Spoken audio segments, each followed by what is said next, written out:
大家好，歡迎嚟到完善堂命理教室。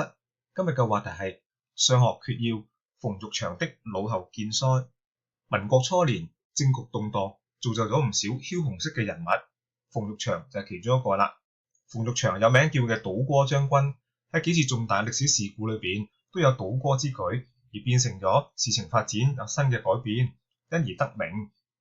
馮玉祥雖然久經戰陣，都安然無恙，但係淡出呢個嘅軍務之後，喺1949年嘅9月，乘搭蘇聯嘅客船勝利號嘅歸途之中，因為機房爆炸而被燒死，結束咗傳奇嘅一生。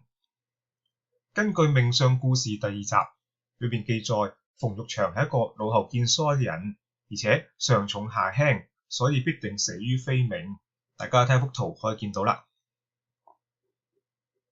腦後見腮嘅指腮骨特別大。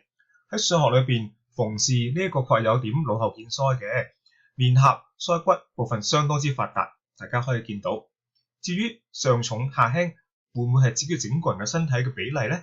呢個就比較難睇到，暫時不論。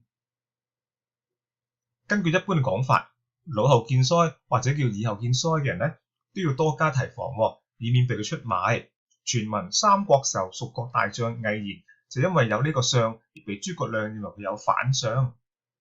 馮玉祥喺歷史上邊被稱為倒戈將軍，係咪因為佢有呢一種嘅象徵而有關呢？咁就不得而知啦。下次余善堂同大家講下馮玉祥嘅八字同佢遭遇不測嘅關係啦，敬請留意啊。好啦，今日話題到此，下次再見，拜拜。